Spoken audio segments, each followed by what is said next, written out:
Hello. Hallo. Hat schon irgendeinen. Janet. Da. And are you the chairperson of this? Yes. Yeah, okay. Has anybody uploaded their presentations? We'll check. You're right? Yeah. For this session, no. No. No, that's what Yeah. You just come in the header. Yeah. If you share, just share the whole screen. Yes. Yeah. Just share the whole screen. Both screen. Because then you don't have to tap out of the presentation. You can just start the next one and go ahead. Oh my God. People do very well. And you have another one. Yeah. Sure. And no presentations are uploaded, so it's like It will give you, I will suggest to rename it to E5. which means like Presentation, yeah. You have the order here. okay, not for this. Not a decision. Yeah. And then you will name it number presentation 1, 2, 3, In from the participants list. Now, just put the presentation. And then we want for the first one. Okay. Okay. Sure. Thanks. Do we have a microphone? Yeah, we do. Okay.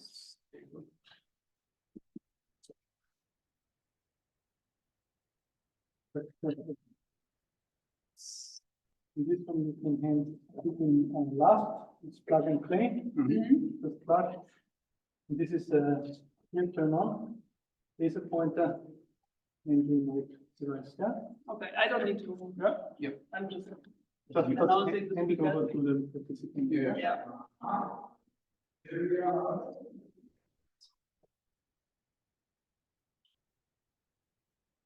How do we get the presentations? It's like 4%. No one has like uploaded presentations. Yeah. They will all come They hopefully will come here before. and then we have to get presentations and upload Yes. on Stone computer, and then we can start from here, from the list. Can they also attach their own computer? It's only possible. That's very clear. Yeah. But you have a USB key here. Yes, please. So we quickly get them and then. Mein E-Mail gesehen? Ich habe E-Mails gesehen, die letzte vor einer Stunde, also dass du die Sachen hochgeladen hast. Ja, aber ich kann es dir nicht freischalten. Hä?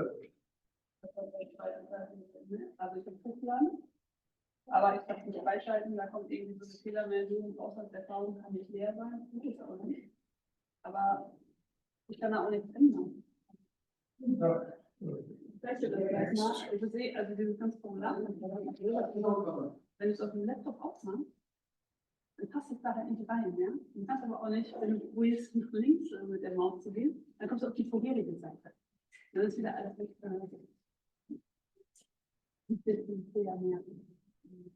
Okay, bin sehr gespannt. Und dann wieder, also die Anlagen kann ich jetzt nicht bei den Fachlichkeiten hochladen, weil wenn du das einmal eingegeben hast, dann kannst du nicht noch was hochladen, du kannst nur dein CV noch hochladen. Deswegen habe ich das jetzt als Attachment ans Ja, CV gemacht.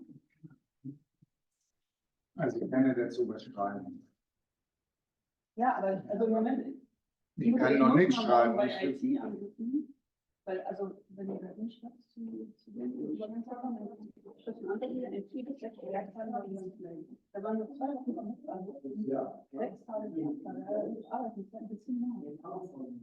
Aber ich glaube auch, dass das ein richtig Problem ist. Ich hätte da irgendwo im Formular irgendwo deswegen nicht Ja, ich gucke mir das mal an, vielleicht weniger Fähigkeiten, man weiß es. Aber bei mir ist es auch, dann jeder wissen, was auch gleichzeitig sind. Und wenn ich also mit dem über, dann kommt halt mir auch die Erfahrung, dann wieder. Aber ich bin auch Screenshot davon machen, aber weil ich nur so wichtig bin, sieht man nicht verstanden. Also das Vielleicht ist auch ein Teil, den du nicht siehst. das ist halt an den großen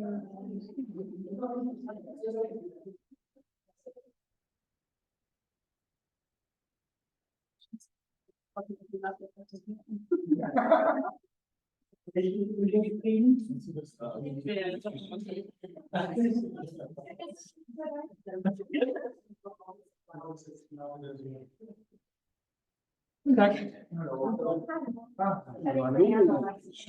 Joachim, schön, dass Sie da sind.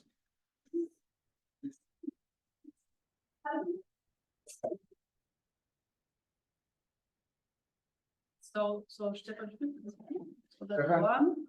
Du kannst rechnen. Yeah, this one is Irgendwie this anders. one is not online. Oh, So it's it hard. needs Ah, to it's be not done the in person. Yeah, in person. And Let's then see. Da ist schon mal. from her.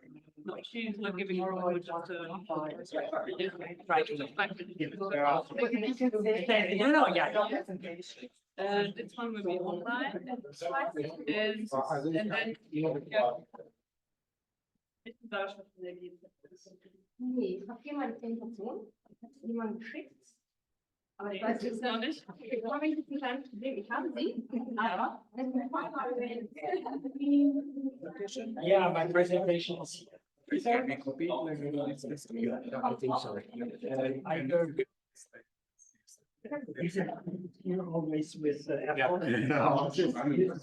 Oh, challenge. With an apple. Ooh, without probably. What about using the transfer? Die transfer. Ja, aber die brauchen ja gar nicht so gut dazu.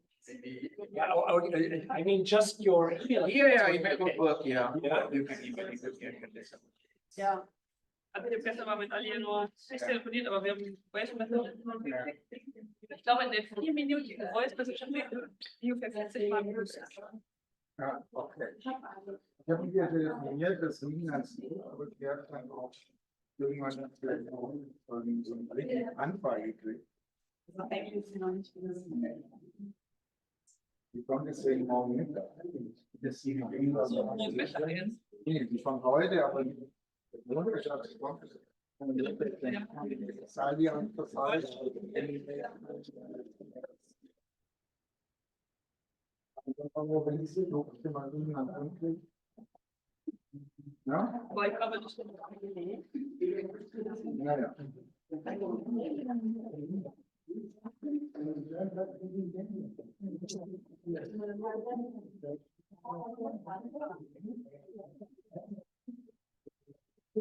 Yeah.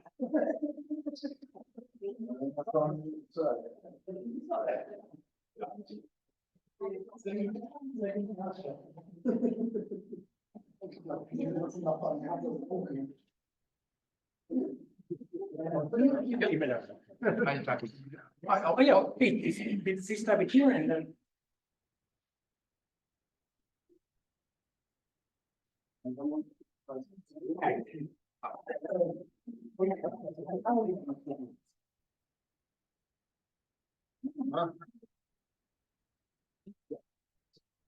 AC at 80. Yeah. Okay. It's. So. Work.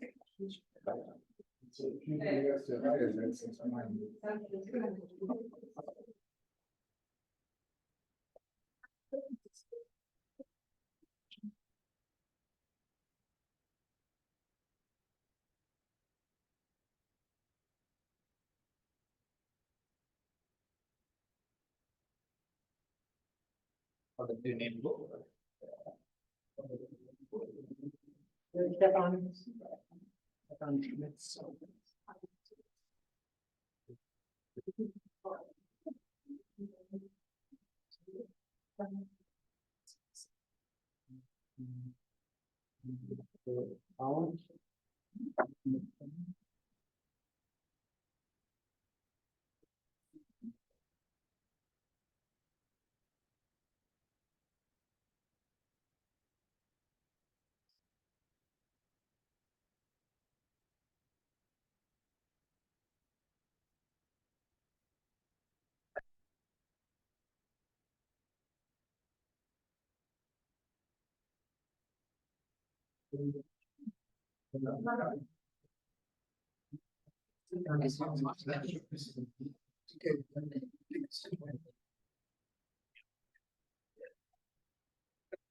This one, the blue bit.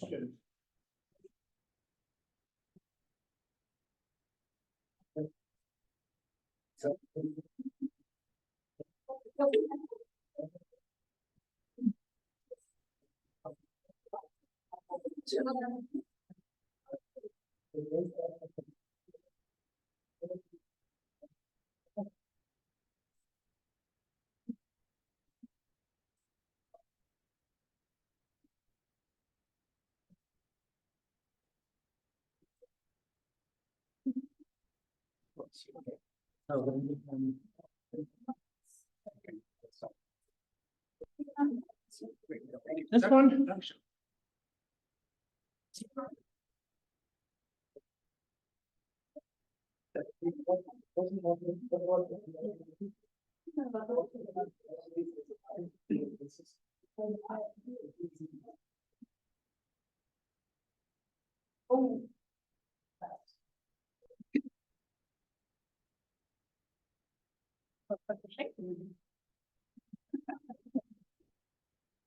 That's okay.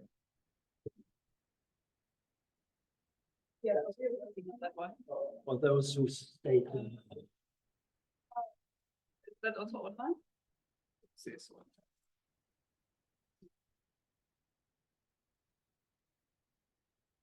Virtual. Oh, virtual.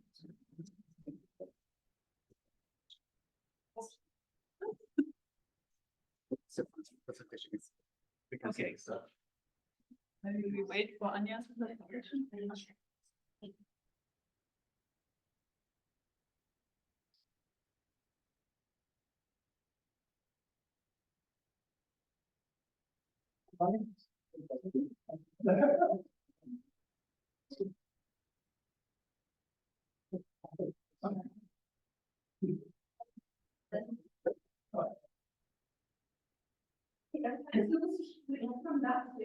Ja. Doch, wir haben auch hier nicht.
Ne, geht an.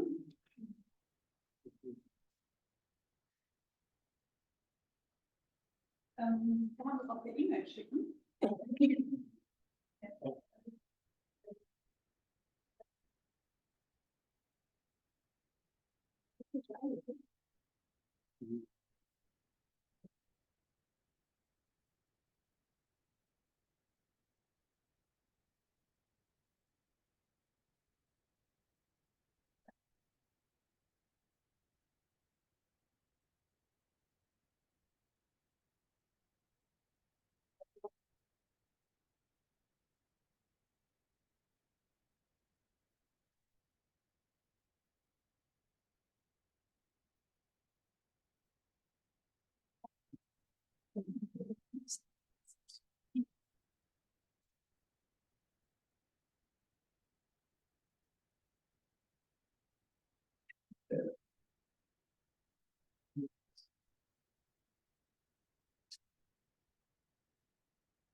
Ja.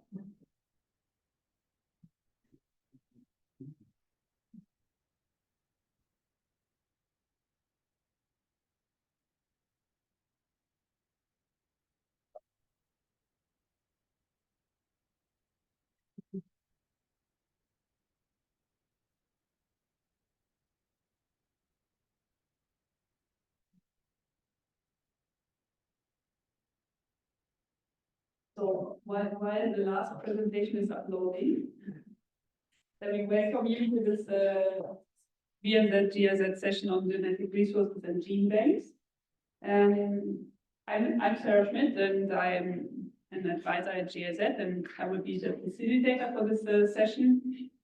For the opening remarks, I'm turning to Teresa Herbold from BMZ, so the Federal Ministry for Economic Cooperation and Development. She's a senior policy officer there, and she works in the unit of food and nutrition security, and in particular is in charge of food and nutrition security, rural youth employment, and gender equality in agri-food systems. In own words, although they are in English. And she holds a master's degree in agricultural economics and crop sciences. And I'm very happy that you can be here in person, and I turn it to you for the welcoming remarks.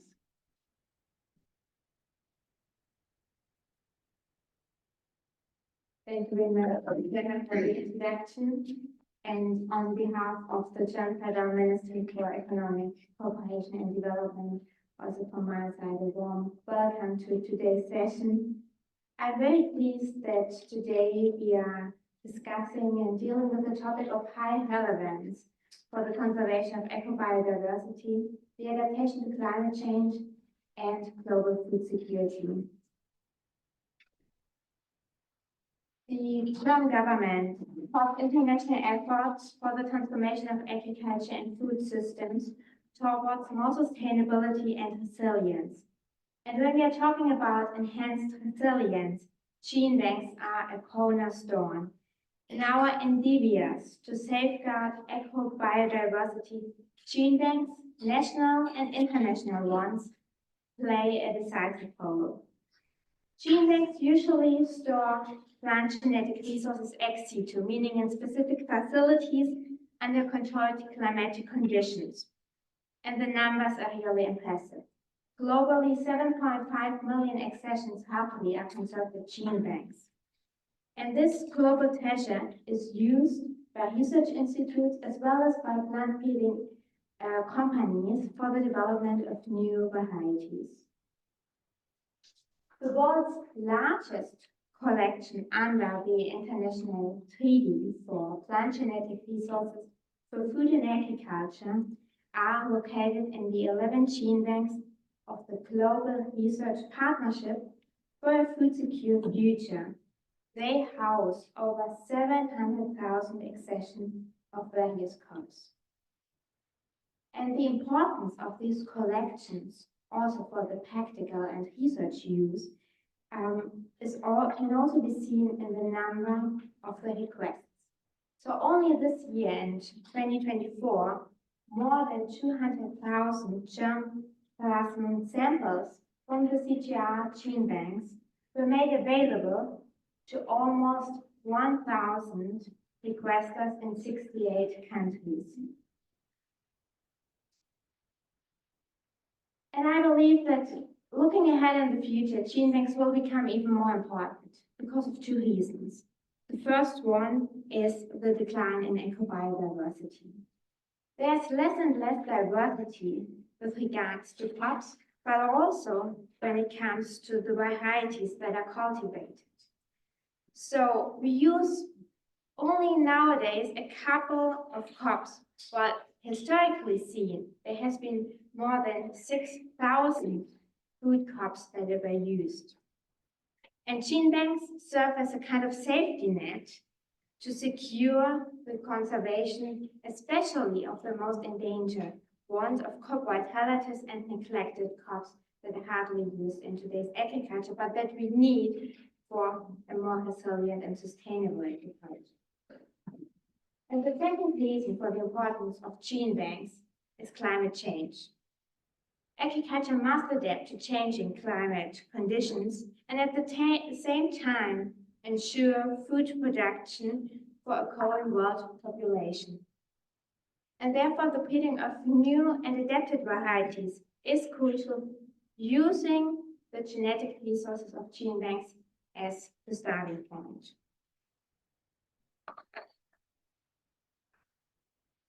Now, against this background, we need a strong global conservation system. And this is not self-evident, as I well know, because during my academic career, I've analyzed risks for the conservation of plant genetic resources in gene banks. And I know that among the most important risks is, of course, the financial endowment of these gene banks.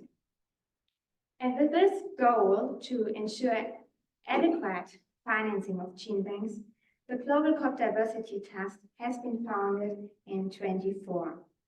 Its main task is to guarantee the funds for the basic operations of the gene banks. And I'm sure that Stefan Schmitz will give us more insights about the valuable work of the CROP Trust during the last 20 years and its present challenges. Now, Germany has a very long history of supporting gene banks and international agriculture research in general. This year, the German government is celebrating the 50th anniversary of its support through the CGR. Over the past decades, international agriculture inside the CGR centers and outside has contributed considerably to increasing agricultural production and to improve the food supply to a growing world population. But over the time, the focus of agriculture research has changed, acknowledging the emerging challenges. The focus now is certainly on the adaptation to climate change and the transformation of agriculture and food systems, for which we need crop diversity. Gene bank funding therefore continues to be a priority for BMZ.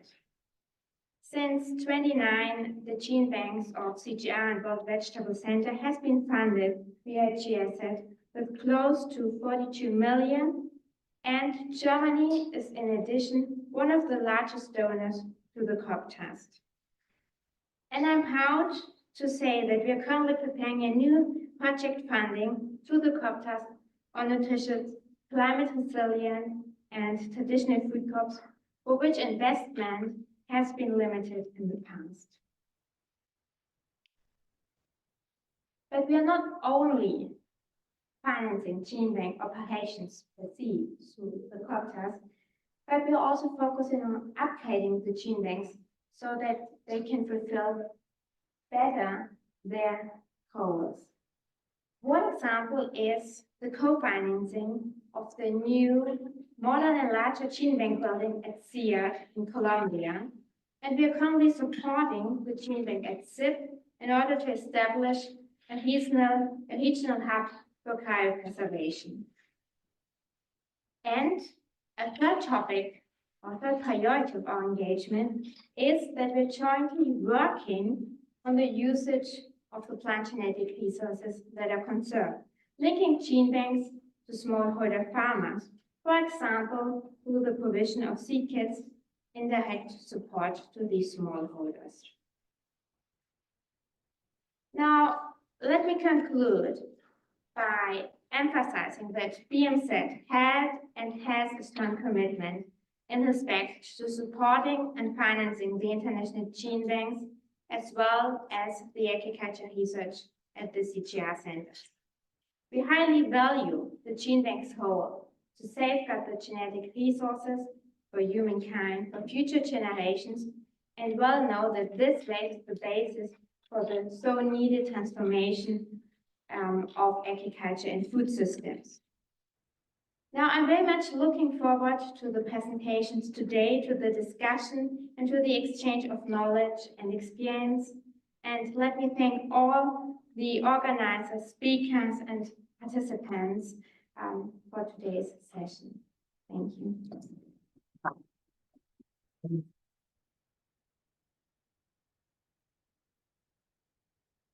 Thank you very much for these opening words. And the crop trust was already mentioned a few times in the introduction. So it's my great pleasure now to welcome the Executive Director of the Crop Trust, Stefan Schmitz. You can come up while I'm talking about this. Okay. So Stefan has worked at BMZ for a long time. He was leading the food security, agriculture, and rural development work for more than 10 years. From 2007 to 2009, he worked as a senior advisor to the Secretariat of the Organization for Economic Cooperation and Development, the OECD, in Paris. And he was previously the Deputy Director General and Commissioner for the One World No Hunger initiative at the BMZ. Stefan graduated in geography and mathematics, so has a slightly different background from crops, and holds a PhD in geosciences. And I'm very happy that you are here today to talk about Genebanks as a driver for food systems transformation. And I hope the presentation is also coming up. And then I hand over to you. Okay, thank you, Sarah. Thank you, Teresa, for also mentioning a crop trust. And Carol, you're giving me the floor. Okay, well, now we are there. Okay, a very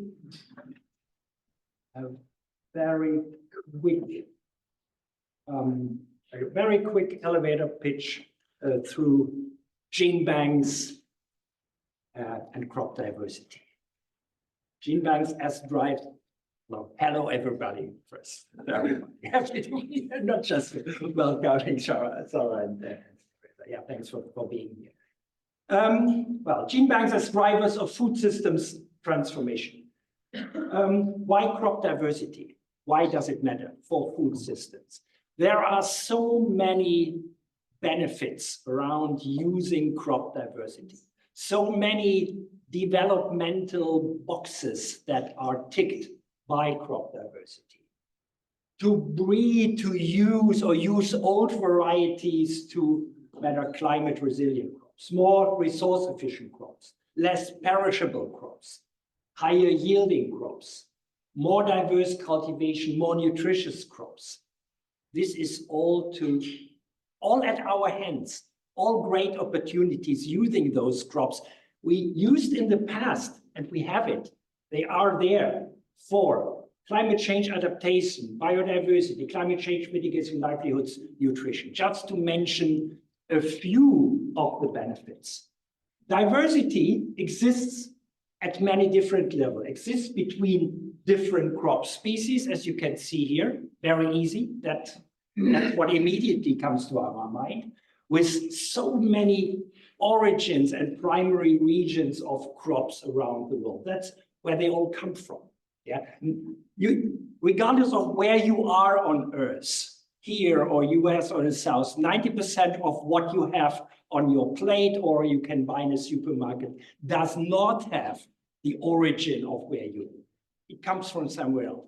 So eating per se is on the one hand very culturally deep-rooted, but on the other hand, very globalized. It's very important. I will come back to this later. Diversity exists also within individual crop species. Just an example here on maize. And diversity exists even within individual crop diversities, going down to the genetic level. And it is on those levels we can use the diversity. On species level, instead of just eating potatoes or only rice or maize, have more fruits, vegetables, legumes, and others. Hope that everybody can afford. Using the diversity at genetic level is something for breeders to come up with new varieties that might be better adapted to changing environments. So, but while crop diversity is becoming important, more and more important, it is under growing threat. It is under threat in the fields, cause of ongoing, now for 50, for 100 years, ongoing homogenization, industrialization, standardization of agriculture, which comes along with a lot of benefits. It creates wealth. On the other hand, the flip side, it is a reduction of genetic diversity in the field. It is under threat in nature, and I mean here the crop wild relatives, where all our crops come from. They are under threat. The more natural habitats are losing, are destroyed, and it is under growing threat in gene banks as long as they are not properly funded. And this is what we are talking about today here. And this is how a gene bank and a genetic resource institute looks like if it is well-funded, properly funded, well-maintained, well-managed. That's not the reality in the global south. This is closer to reality. And this is exactly what brought the crop trust into existence 20 years ago. That is reality in the global south, in most places. We now, as I said, work for 30 years, for 20 years now, have a new strategy that leads us the way to for the rest of the decade. It's about conservation and making available for use. What are we doing? It is first and foremost, we provide financial support and technical support for gene banks as such, in particular for the so-called essential operations, long-term conservation, safety duplication, regeneration, characterization, monitoring, data management, acquisition, and distribution. This is, let's say, at the very core of what we are doing. However, there is a lot to be done around it. Continued effort to collect threatened crop diversity in fields and crop-like relatives in nature and bring them to the gene banks, becoming more and more needed. Before we can just say, okay, we provide funding in perpetuity for your essential operations, they, in most cases, remember the photo, they need to be upgraded to have a certain standard. So a lot of effort. Even with those gene banks under the umbrella of the CGIAR system, international collections, which we think of today are most advanced. It took us, together with them, roughly 20 years to bring them up to such a standard. They are now more and more eligible for just long-term funding as they have received this standard. And most of the national gene banks are still lagging behind. Upgrading and gene banks, of course, they are not museums. They are the starting point for, the very starting point for breeding, for research, for breeding, and finally for impact, for improved food systems. So we need to make sure that the genetic material is made available for researchers, for breeders, or directly through repatriation to farmers. The crop trust can rely on its unique design to fulfill its mission. We are a hybrid organization. On the one hand, we are a secondary donor. We received and are receiving grants from sovereign donors, and Germany being one of those donors, providing funding for our asset, for our foundational asset, for our endowment fund. On the other hand, we are a project implementer. We receive third-party donor funds to directly implement projects. So this is the hybrid, the dual nature of the crop trust. So with a contribution to the endowment, the money is put into our assets. We invest it on the capital market. We receive the proceeds, and out of the proceeds, we can provide the grants. And the idea behind is maintaining the essential operations for gene bank is a task in perpetuity. Will be with us for the next 100 years or so. It doesn't make any sense, or it would be second best to make it dependent on time-bound project funding. Yeah, so then you need, after 3 years again, you have to go to a replenishment or whatever. Having long-term tasks supported by a long-term funding mechanism. This is an ideal model, and genetic resources is the only global public good that currently is supported by such a mechanism. the only one. It's unique. It's a great opportunity. The Crop Trust now works together with a lot of national partners around the world, international gene bank, project partners, information system partners, and other. We created a huge international network, and we are not just providing grants and support to individual gene banks, but also try to provide the glue for building a global system of ex situ conservation. That is our vision. Want to support bringing all gene banks on Earth working together to make it an effective and efficient global system of gene banks. With the Svalbard Global Seed Vault, I take it that most of you have heard about it on the very top as an ultimate fail-safe, a security backup of all the other gene banks, the international collections, the national collections, and at the very bottom, community collections and conservation in the field. I mentioned international gene banks. These are those recognized under the International Treaty on Plant Genetic Resources. They have a specific regulatory framework.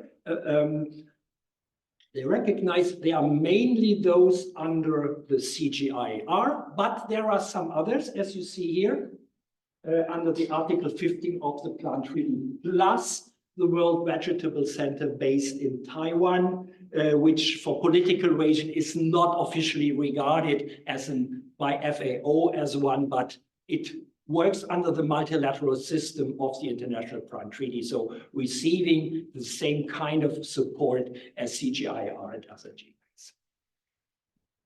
This is, and you already mentioned this, yeah, the CIAT one, the new. This is how a gene bank, also in the Global South, a gene bank and a genetic resource institute can look like. That's Future Seeds, the new on CIAT compound in Palmyra in Colombia.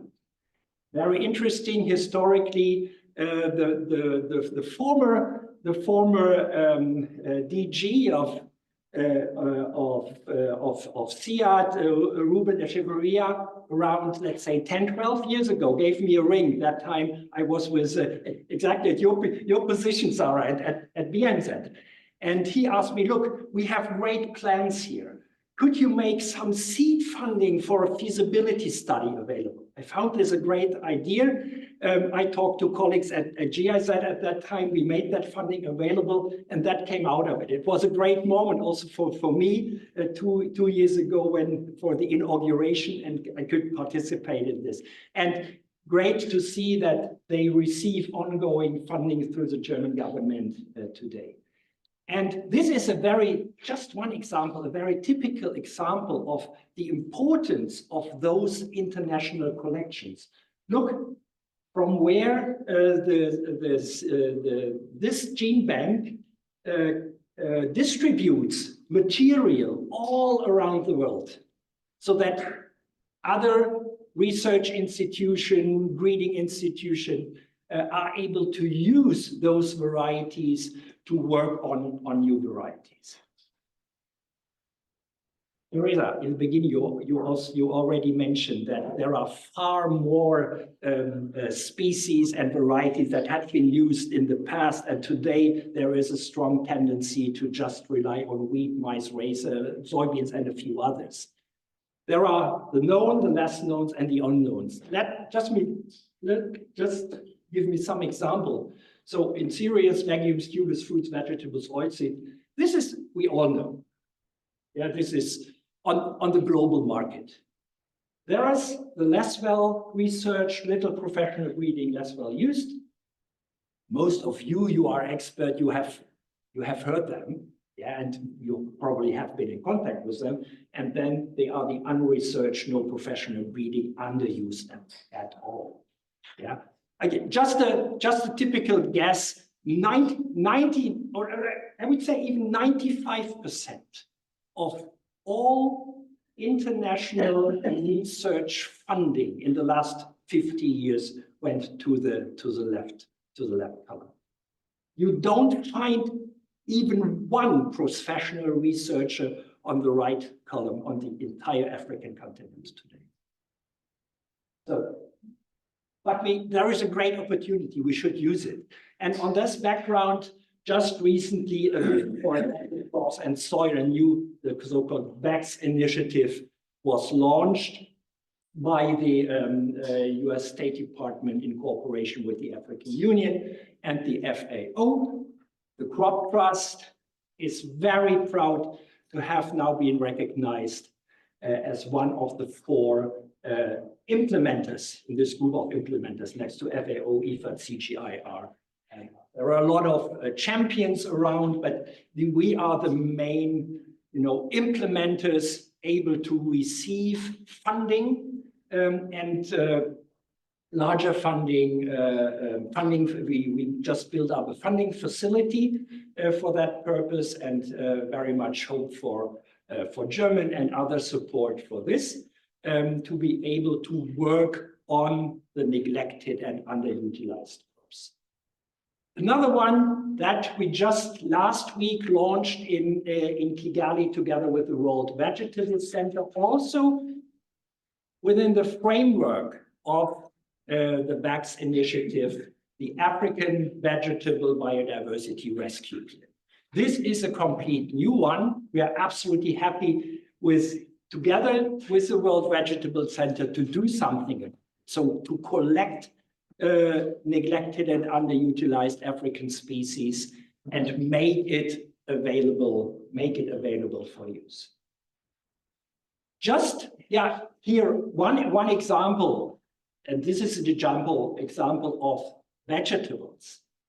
Just a few of them on the so-called BMZGIZ list of neglected and underutilized crops, with a first assessment of what the potential for use is. So where we can expect with minimal input, a minimum of research and breeding on it, and getting the most out of it in terms of higher yields, higher nutritional value, and the like. And there are a lot of them with high potential, in particular when it comes to vegetables. So great opportunity for this African rescue plan. Last but not least, this year, my colleagues, former both founding fathers and former directors of the Crop Trust, will receive this year's World Food Prize in Des Moines, Iowa later this year. We are happy to celebrate it together with them. It is exactly on the same day, purely incidental with the 20th anniversary of the Crop Trust. So big party for us. And so a great year and great opportunities and great prospects. Thank you for your attention.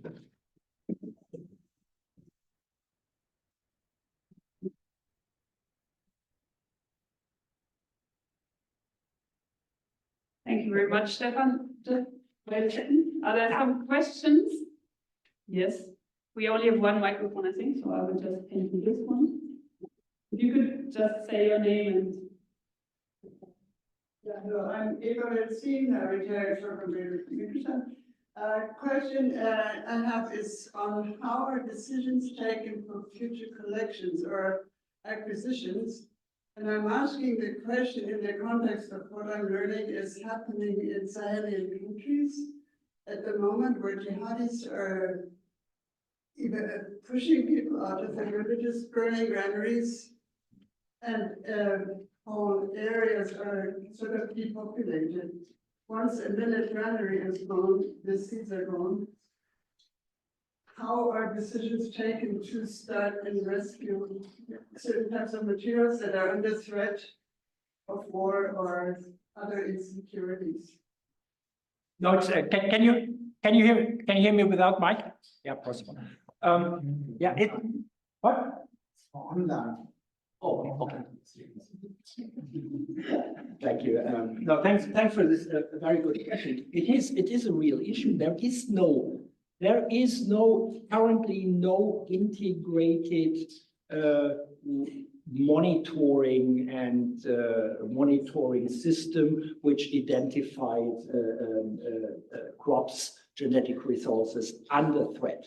We do our best together with the International Plant Treaty to identify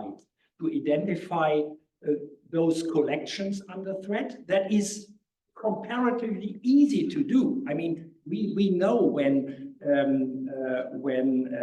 collections in Sudan, Yemen, Nicaragua, Cuba are under threat, and we act on it, or Ukraine, another good example. We act on it, but it's far more difficult within the biodiversity hotspots to identify those under threat. This is something we need more funding. This is one of the ideas we have to build a global early warning, a real early warning system.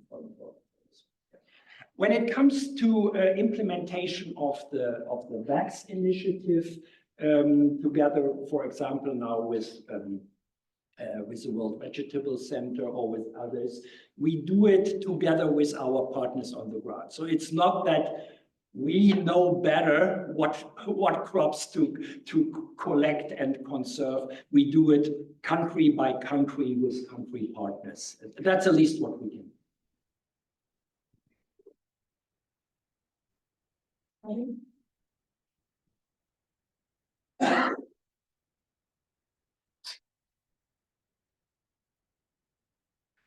Yeah, thank you, Stefan, for this presentation. It's very interesting. So a little bit on the investment you mentioned, of course, to understand, so Genebanks, it's an infinity. So it has to go. Remember, 1,000 years from now, we want to dispose of species, which is excellent. My question is when I say, okay, we invest money somewhere, and this money is coming. How secure is this investment, to keep also sort of Genebank, right over 100 or 1,000 years, for example? I don't know what the ambition here. This is my first question, to be to understand from the investment point of view. And then you have mentioned also the second point, Genebanks.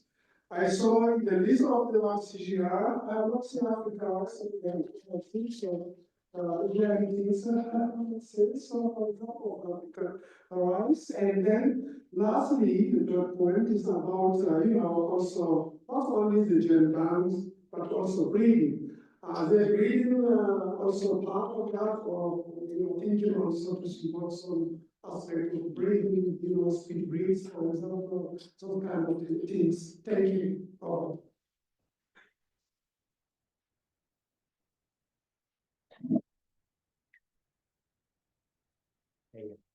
I hope I can answer your questions properly. So first, it's about how safe is what we are doing. How sustainable is it what we are doing? I mean, the ambition, the vision, and the concept is very clear. We stand ready to provide funding in perpetuity. Of course, we have this endowment mechanism as long as there are return on investments on the capital market on Earth. We will be able to deliver on our mission. Of course, there is always the question of risk.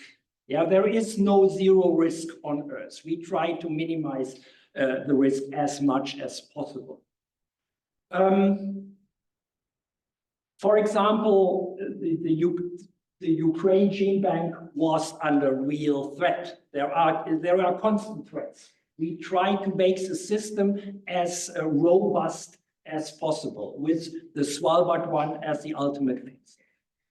The Svalbard global seed vault, I really can say this is safe as long as geopolitical tensions do not escalate and someone tries to destroy this. It is absolutely safe. We had the constant discussion in the media that the climate change will will be a real threat to this. This is not the case. There was no real, as it was mentioned in the media again and again, water intrusion cause of permafrost degradation. No. This is all. I mean, that was a construction deficit. They had water problems at the very entrance of the wall, 200 meters away from the chambers, that had been identified, improved, and the problem is gone. You could run such a gene bank, such a seed wall in Dubai, or for example, with 45 degrees. The problem with having it in Dubai is, first, if your cooling system fails, you have within 24 hours, you have a real problem. The same problem you have with your frozen pizza in your deep freezer if you have a power cut, right? You can throw it away. The other thing is you need tremendous amount of energy to keep it at minus 18 degrees. With Svalbard, okay, the first thing is electricity call to keep it at minus 18 with an ambient temperature of minus 8 within the mountain is comparatively low.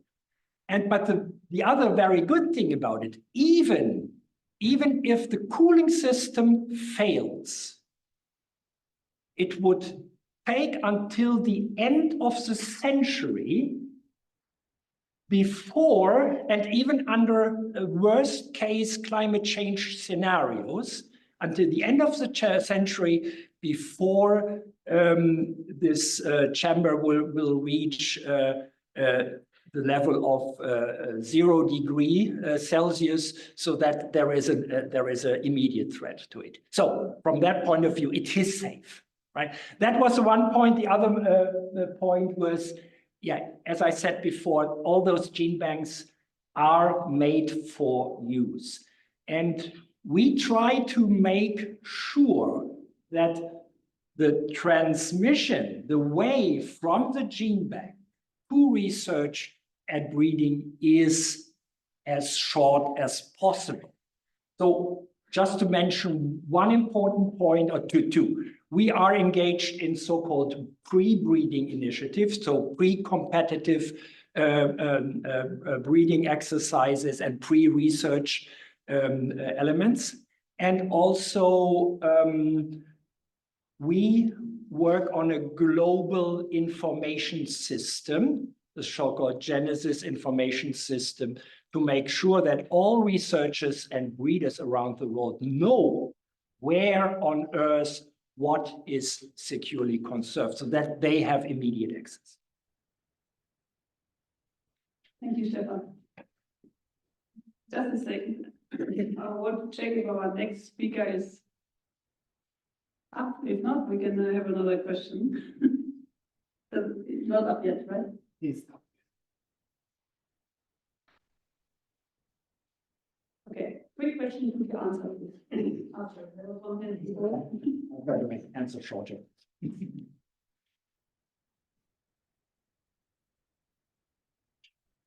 Thank you, Stefan, for the brief presentation.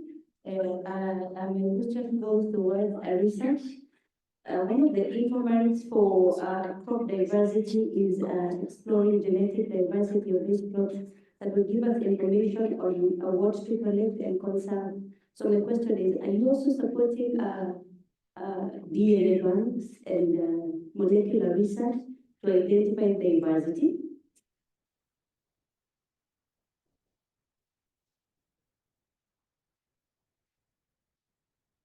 No, that is not part of our. There are many institutes around the world which do that. We just want to make sure that we keep all those materials, those researchers need, that they are kept alive.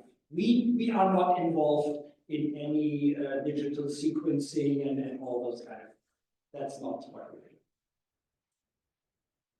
do. Quick question, quick answer. Is it okay if you keep your question till the end? Okay, because we are running a bit behind, but now I'm very happy that Rainer can join us. So we thank you, Stefan, and thank you all for the discussion.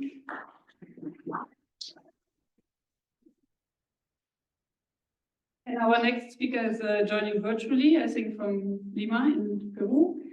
He's the head of the cryobank at the International Potato Center, SIP, since 2012, Rainer Vollmer. And under his leadership, SIP built the largest cryobank for plant genetic resources in Latin America. Rainer has a background in agronomic science and holds a master's degree in plant breeding.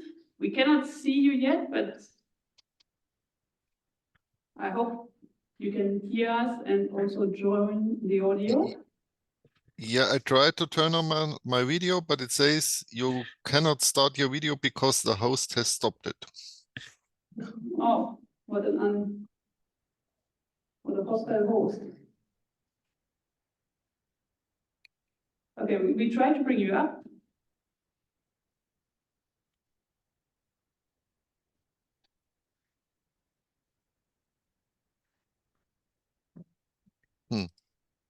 Yes. Now, Yes.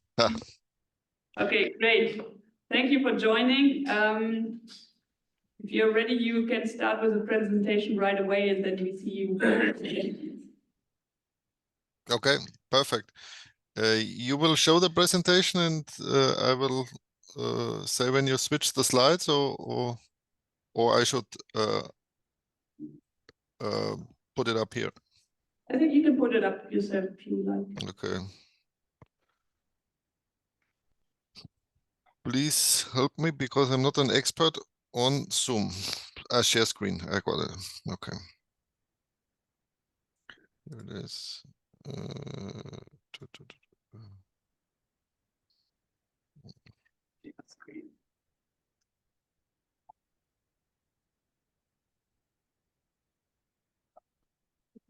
Do you want to share screen, Errol? Okay. Yes. Here we go. Wonderful. Okay. So I will talk a little bit of one conservation strategy that's called cryopreservation. We are doing this for more than 10 years now.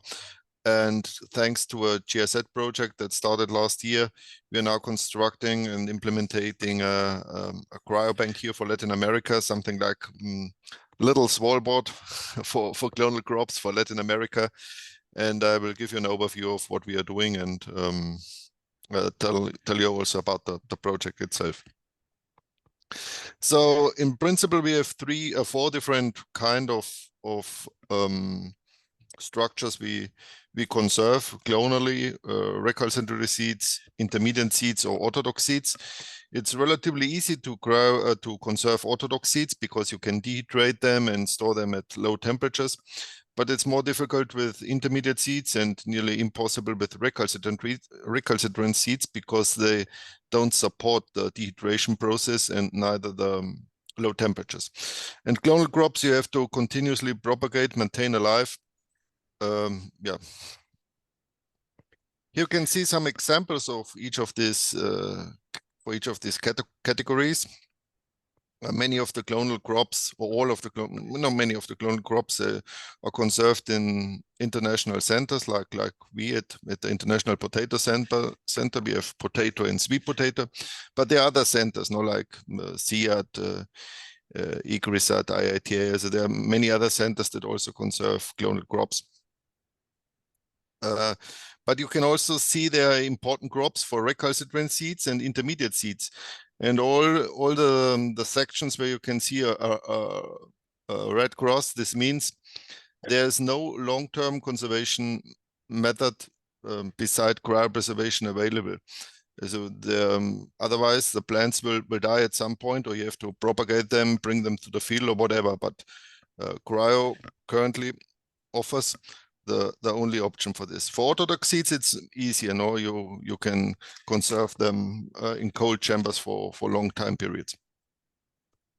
Here you can see why we do this, because things are getting more and more complicated. You have, as you know, abiotic stresses and biotic stresses that they are a threat for the plants.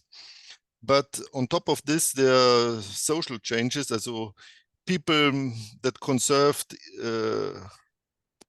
biodiversity in situ not always stay there, or want to do different things, and then it's also a threat for the diversity. Then you have fires, flooding, wars like in Ukraine or in Syria, where germplasm was lost.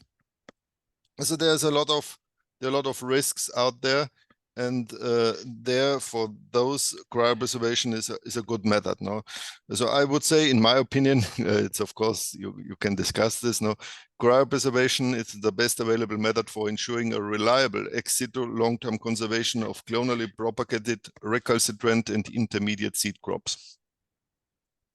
Many of you surely know, but only to mention it here, what is cryopreservation?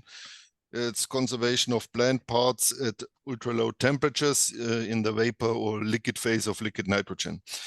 And what can you cryopreserve? Well, you can cryopreserve anything. No, you can cryopreserve shoot tips for clonal crops principally, but then also embryonic axis for recalcitrant seeds or dormant buds.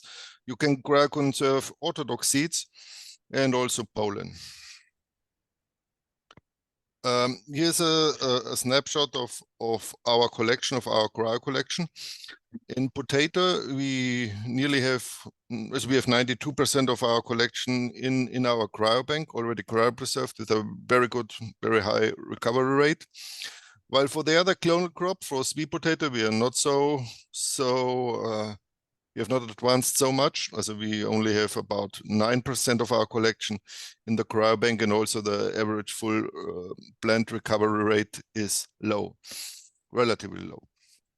And then we worked also with seeds. With orthodox seeds, you can cryopreserve them very easily and a very high germination rate. With the other end and roots and tuber crops, probably you don't know them so much. It's Oyuko, Okayakon, and things like that. We are still developing the protocol, but we have very good results already. I don't want to go too much in detail, but a very quick overview as how this works. You use generally in vitro plants, then you excise from these plants the shoot tip, the smallest part where the plant grows. You treat them with cryoprotectant solutions, also with chemicals to get to a glassy state that permits the exposure to liquid nitrogen. And then you plunge it quickly in liquid nitrogen on a small, in our case, on a small aluminum foil strip. You can see this in the red circle. It's a droplet of cryoprotectant solution, and within this droplet you have 10 shoot tips. And this is plunged quickly in liquid nitrogen, stored in cryo vials, and then in tanks. And after months or whenever you plan it, you take a sample to check the full plant recovery. And if it fulfills your criteria, then you transfer it, the other cryo vials of the same accessions to the cryo bank for final storage. Well, it's some photos now. On the left upper side, you can see the pre-cryo steps. Then on the right upper side, you can see the cryopreservation process itself, also treatment with cryoprotectant solutions and freezing in liquid nitrogen. Then on the lower right side, the thawing and plant recovery process, and on the left lower side, the transfer to the cryo bank. As the two most used conservation methods for clonal material under ex situ conditions is in vitro and cryopreservation. And there you have a nice comparison of these two methods.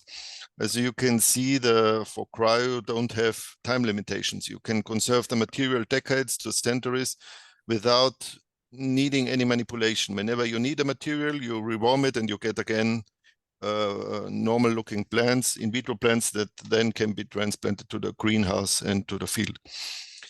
The one-off cost of cryo is it's expensive to bring an accession into cryo, but then conservation cost year by year is low, is only $7, as you can see. So if we conserve an accessions for 20 years, after 20 years in vitro, it will cost $2,000 under our conditions, and in cryo, $550. And to maintain the accessions for 20 years in vitro, you have to propagate, multiply subculture continuously, as you have 10 to 40 process cycles, while in cryo, you only have 1 to 3. And this 1 to 3 only depends how many repetitions you want to conserve. Also, if you want to conserve only one single cryo run, you have only one, you do the process cycle only once. And you also conserve more plants, as you can see, 10 times more plants in cryo. And it's very space efficient. In 3 cubic meters, you can store up to 5,000 accessions, while for in vitro, you need a room. Now I will go quickly over the project that GIZ funded for us. It's a 3-year project, and it's called Construction and Implementation of a New Cryobank, Establishing the Center of Excellence in Crop Cryopreservation for Latin America. Here you can see the outputs. So there are 5 outputs. Well, the first is the construction of the cryobank. The second is the implementation. The third one is capacity building of NAS, regional NAS. The fourth one is safety backup of the cryo collections. And the fifth output is rationalization of SIPs in vitro collection. This means that we want to maintain accessions that are not requested, not used exclusively in cryo, and remove them from our in vitro collections because it's cheaper to maintain it in cryo for a long term. Here you will see the details I will show you now of each output. That's a BIM model of the new cryobank that's under construction. This works fine. So you can see a little bit how this is. Here are the tanks, the liquid nitrogen generators, the blue boxes, and it's a complicated air conditioning system because you have to take in consideration safety issues. And there's a quick virtual walkthrough of the cryobank. The blue cylinders are the cryo tanks. We called it CryoVault, as this is the name we want to give it. But this is where we are now. We are in the construction phase. As you can see, the building is already there, but yeah, it's ongoing, and it will be finished until mid-October, the whole construction. On the output 2, the implementation of this cryobank, here you can see a liquid nitrogen generator, a powerful liquid nitrogen generator that can produce up to 150 liters of liquid nitrogen per day, because this is like the blood that goes through our veins. No? Without liquid nitrogen, cryopreservation is not possible. But the good thing is that the air contains 78% of nitrogen gas. So whenever you have a power available, electricity, you can produce your liquid nitrogen wherever you want. And the implementation should be finished until mid-November. These are 2 tanks that we are using in our cryobank. On the left side, you can see a standard tank, about 20,000 vials, but you have to refill it every 3 to 4 weeks because the liquid nitrogen evaporates and you have to bring it to the same level. No? On the right side, on the other tank, that's a new technology that's called fusion. And this reliquefies the evaporated nitrogen. So you have to fill it only up once per year. And it's very good for safety backup because you don't have to care about anymore about the refilling and producing liquid nitrogen, only a minimum consumption. And all these tanks should be in there until December 20, end of this year. On the output 3, that's capacity building. As we want to really bring the level of the conservation of the NAS here in Latin America on a higher level. No? You can see that we have, during the last 2 years, we have trained 10 NAS from 10 countries. And within the project of the GIZ project, 3 countries, Mexico, Argentina, Chile. They come over to us. We train them 2 weeks intensively, and then we try to accompany them with the implementation of their cryo programs. So we have 1 pending within the project. This will be done in March 2025. Output 4 is safety backup. We want to be a cryo vault. The concept of this cryobank is that we conserve safety backups for the national systems in Latin America. And we already have signed 2 agreements with Ecuador and Chile. So they agreed to deposit accessions, potato, garlic, and groundnut that they will cryopreserve in their institutes and then ship it to us. So this is good. And the second one is we also have to look for safety backup of our collection, an international safety backup. And this is an issue. This is a challenge because we need a reliable partner. We have still not signed a black box agreement with one, but we have 2 options, and I hope we are planning to get this done until July 2025. And the last objective, the last output, sorry, of this project is that we will reduce our collection by 10%, our in vitro collections. Also we will store 500 accessions only in cryo and take them out of our in vitro collection. So this is my last slide. I wanted to resume a little bit some facts about cryo. In my opinion, it's the most efficient ex situ long-term conservation of plant genetic resources. You can conserve material over decades and centuries without any additional manipulation. But pathogen-free material stays clean over time, especially virus. No, it's important to always distribute and use virus-free material, at least for the most important viruses. And then you can also recover the plants very quickly, 45 to 60 days.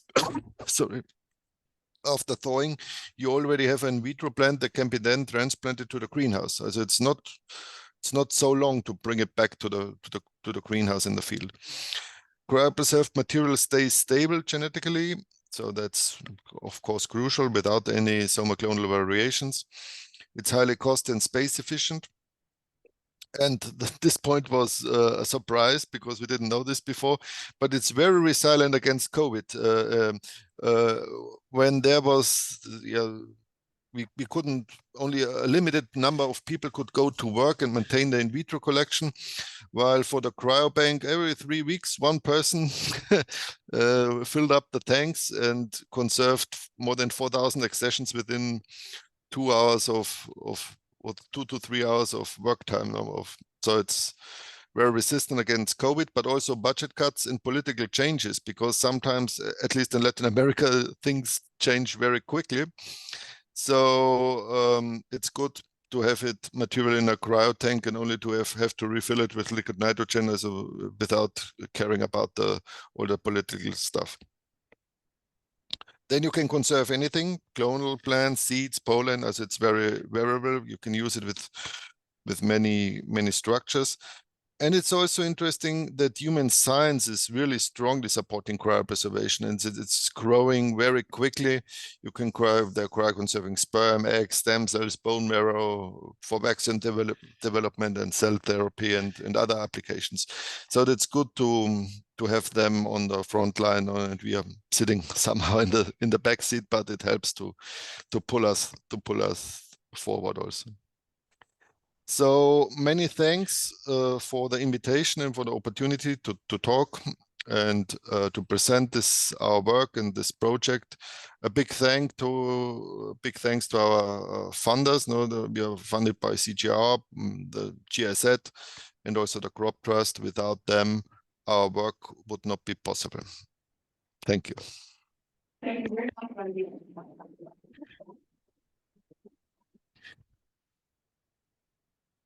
I'm sure you can hear the applause, but they were clapping.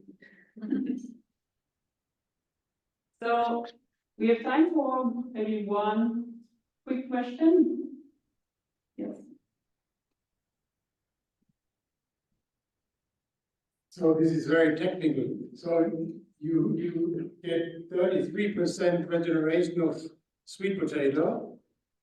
And this is only a technical situation until you have solved it, or is it something that is related to the crop? So if I look at cryopreservation of taro or Bambara groundnut or all these other things, it takes quite some time to develop the right formula, I would say, or are the crops so different? Yes, you have to develop the protocols for each crop, and it takes time sometimes because not some crops are very easy to cryopreserve, as the cell volume, the vacuole, the water channels, the many biochemical and biophysical characteristics of the cell structure helps to really get easily to the glassy state. While others, like for example sweet potato, are more complicated, but it's a challenge, of course, because we are using one single protocol that works with thousands of genotypes. So we don't want to develop very specific protocols for groups of accessions that's operationally not very efficient. Yeah, so you're right. It depends on the crop, depends on the species. Sometimes it's easier, sometimes it takes more time. Sometimes you have to use other methods. The method you have seen here is only one of many you can use for cryopreservation. Raina, this is Nora Castañeda from the Crop Plus. One question, or could you please elaborate a little more on the decision of archiving some accessions, and what would be the advantage of having them all in cryo, not in vitro? About the rationalization, I didn't. Okay. Well. We conserve as an international center, we conserve, let's say, the world collections of the most important crops, Annex 1 crops of the treaty, of the international treaty. And they are not all used for breeding, they are not all requested for research or education or breeding. So we maintain them, we conserve them. They have very potentially very valuable alleles and genes that will get importance at some point of time. But meanwhile, if you are conserving an accessions, let's say for 15, 20 years clonally, it's a huge work and a huge cost to conserve this accession. And it doesn't make sense to have it like in a museum, propagating. If there's an alternative method, cryopreservation, to make life easier. So yeah, we are selecting these accessions really very carefully, looking, do we have other accessions that are, let's say, genetically similar in the case that somebody would request the accession. But the main criteria is, okay, this accession was not requested for 15 years, was not used by the breeders for 15 years. So let's conserve it only in cryo. And then you always can bring it back when you really need it. Yeah, you rewarm it, you thaw it, and 45 to 60 days later, you have again a normal in vitro plant and can do whatever you want. Okay, thank you very much, Raina, for this insight into the integrity of the Genebanks, how Genebank actually works. And thank you for the discussion. And then we move on to the next speaker. Sorry. Thank you. Okay, thank you.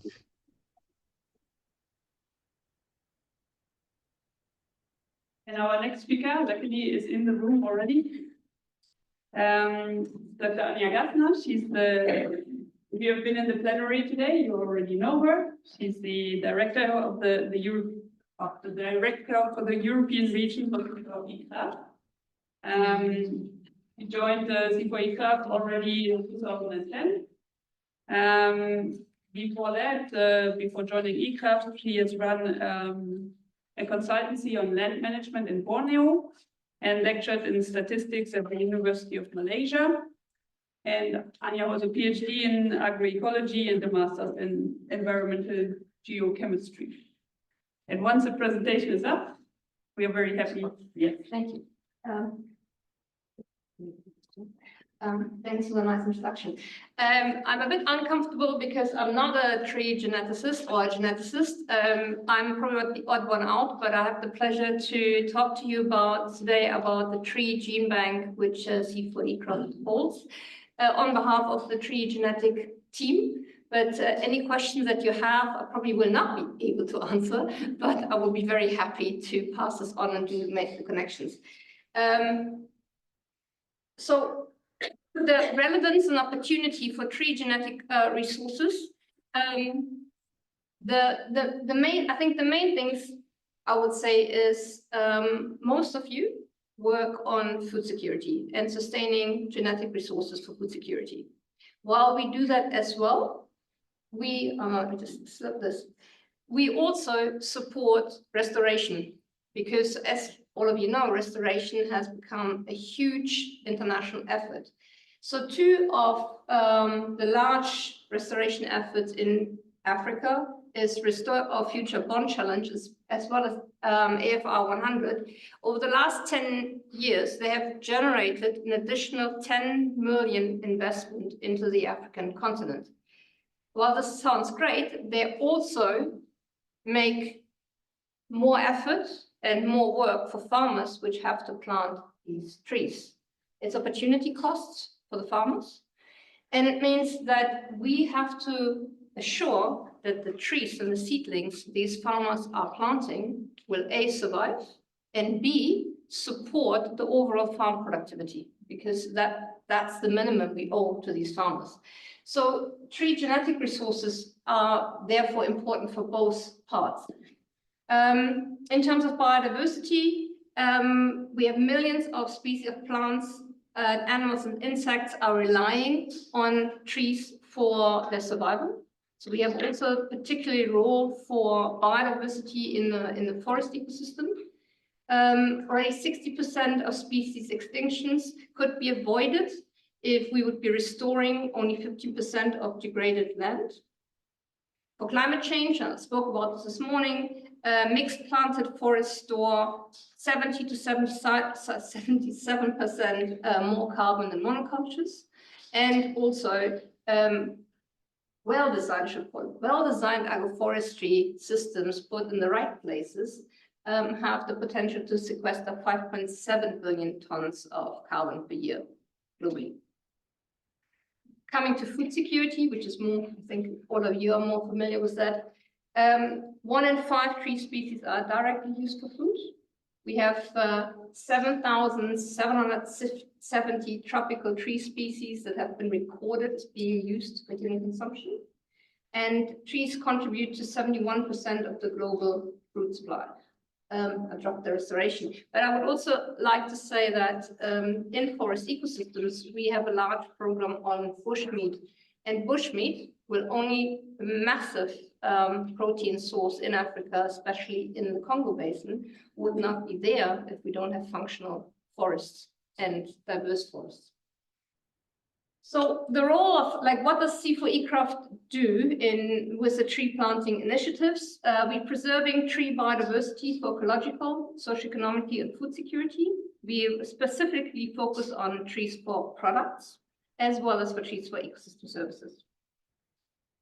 Our gene bank, we have decades of experience in across 13 countries.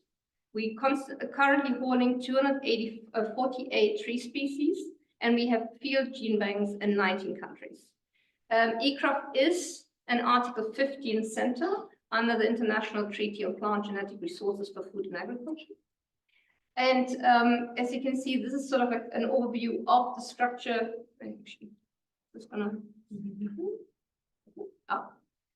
So this is a structure of the different, the ex situ gene banks and the germplasm duplication and how we work across different countries. So the current status, I'm not gonna read all of that to you, but to my understanding is that we are currently holding one of the largest gene banks for tree genetic resources. The field gene banks are important, and I think this is where, as far as I understand what my colleagues are doing, what they keep on telling me, is that for us, the field gene banks are very important for distribution of gene bank material. And that's most where our funding is actually used for, is to support partners in countries to hold the field gene banks because they're not with us. We have both a tree gene bank is with our headquarters in Nairobi, but we also, I understand, have duplicates in Svalbard, Norway. Overview of our field gene banks. So in total, with the gene banks, we have quite a large reach, but obviously also they're very, very expensive to secure and to maintain. We also have, since I think about with the African tree, African orphan crops, I think it started about 10 years ago. Lots of particularly looking at forgotten food crops in sub-Saharan Africa for healthy diets, and also which can be used in a changing climate.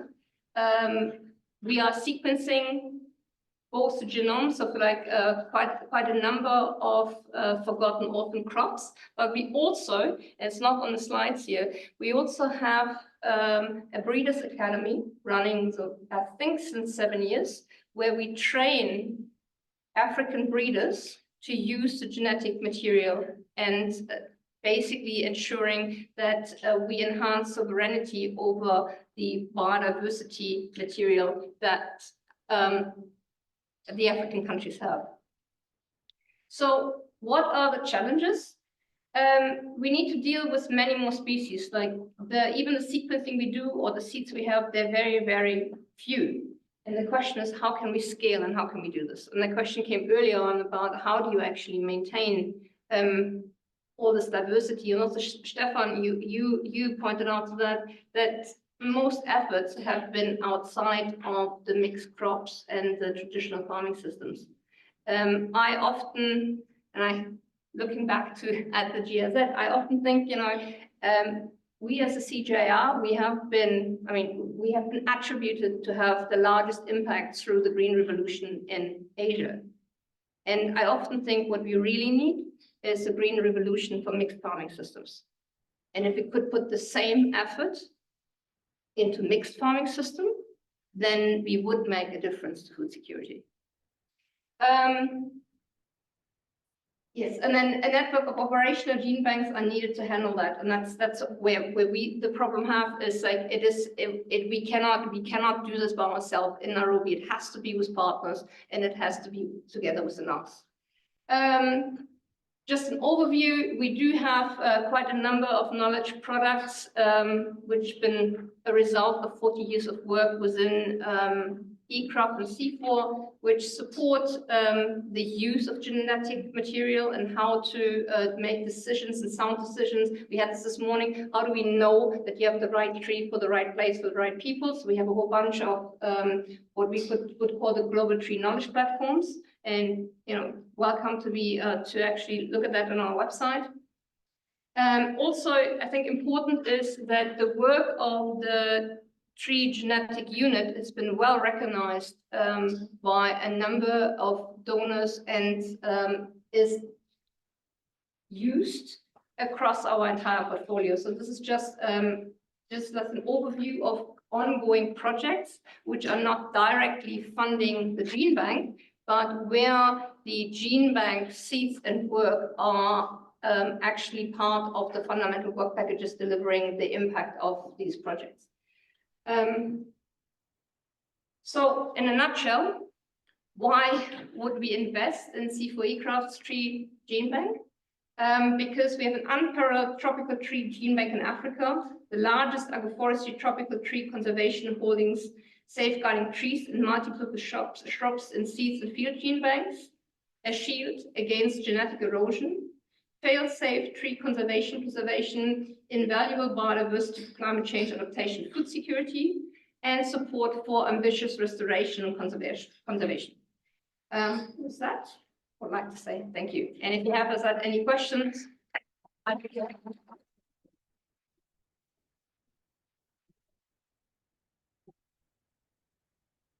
Thank you very much, Anja.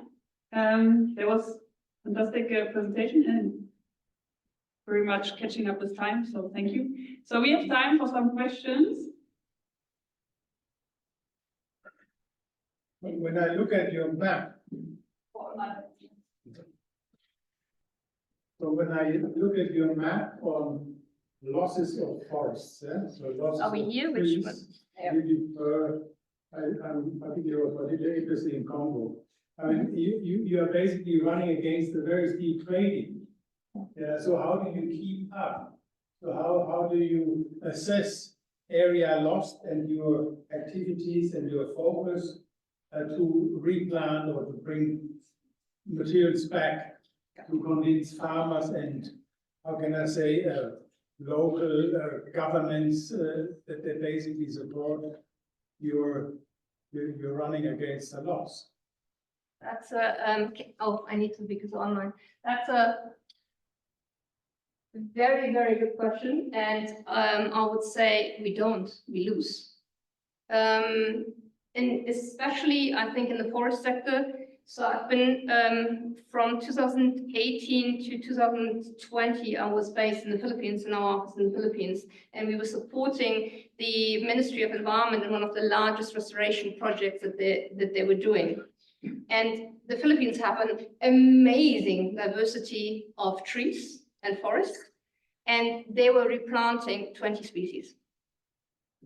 So even where you have the capacity, so we have probably in all the countries where we work in, you have an incredible good seed delivery system within the forest sector. It exists. It's really good. But all we have is like a very minimum of species that's going to be planted. On the agroforestry side, here, I think we are making a dent because we are now getting ministries to understand that it's about diversity. However, one of the problems that we have is when we're talking about carbon farming, then the selection for the tree species on a farm will be those which grow fast. And those are not the ones that will provide livelihood services to the farmers. So it's a real problem in the question of like what you're selecting on. So and yeah, in a nutshell, no, we don't. If somebody has an answer, suggestion.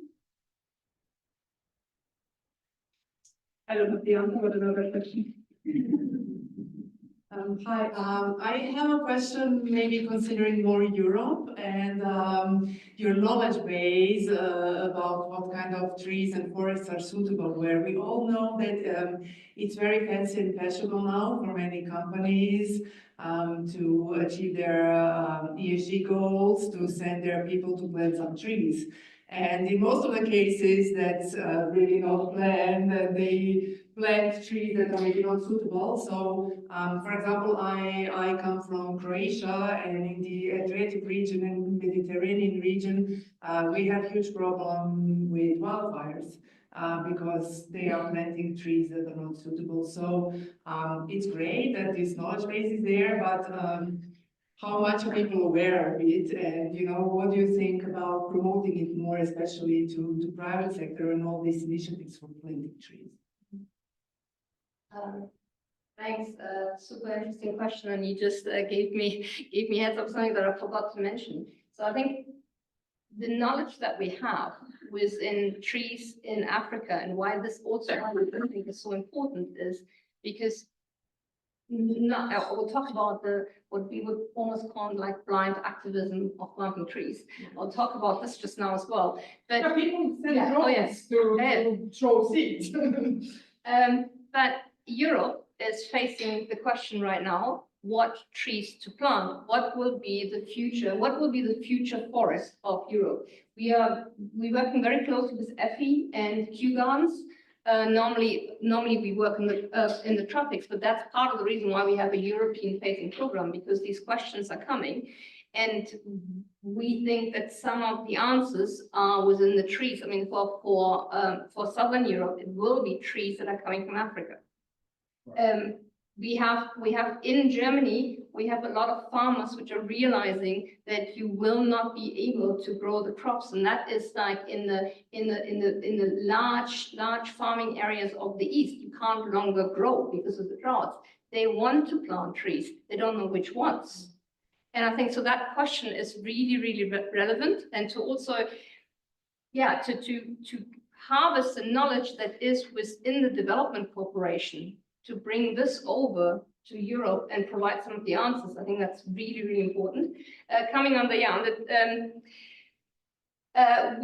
we try to work as much and to disseminate the knowledge as much as we can. We as an organization I think we were guilty and part of the problem that promoted tree planting for a long time. Luckily, that has changed. We very much are trying to talk or speak this time that it's not about tree planting, it's about tree management.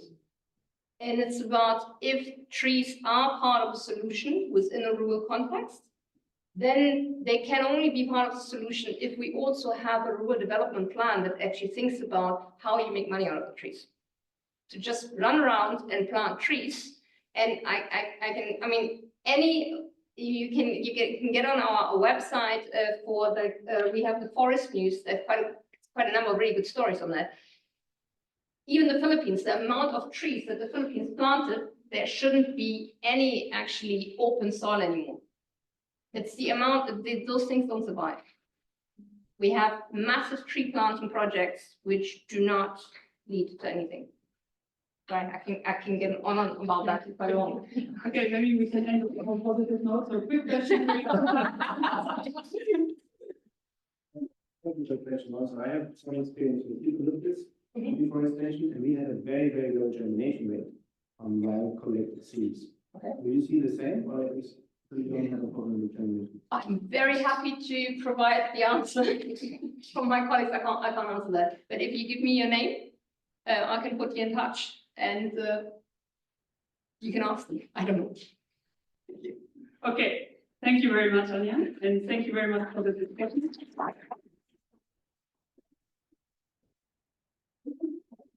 Our next speaker is joining virtually again. Professor Falalu Hamidou from ICRISAT. We cannot see you yet. But I will start with the introduction. So Professor Hamidou is a senior scientist at ICRISAT. That's the International Crop Research Institute for the Semi-Arid Tropics that was mentioned before. He is the ICRISAT country representative for Niger and manager of the ICRISAT Genebanks in Africa. He has also more than 40 publications in international journals and holds a PhD in plant ecophysiology. He's also a full professor for plant ecophysiology and hopefully soon appearing on the screen.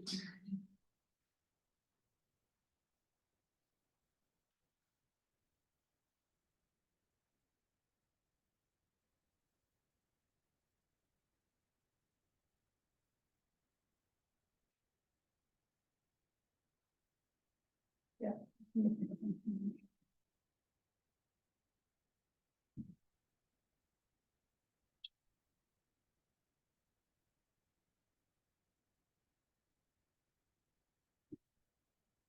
Can you hear us?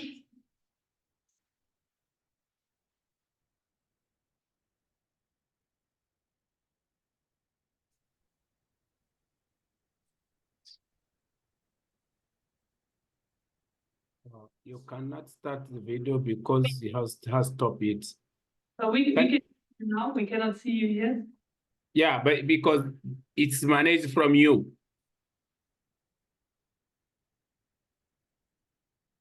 Yes, we're working on it.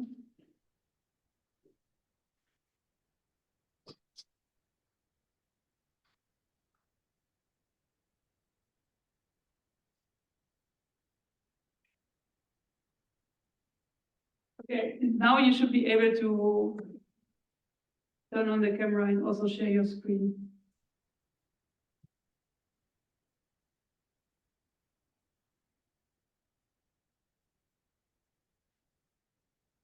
Ah, Yeah. okay. Oh, good evening. Good. So I should share my share screen. Yeah, here. Which one? This one.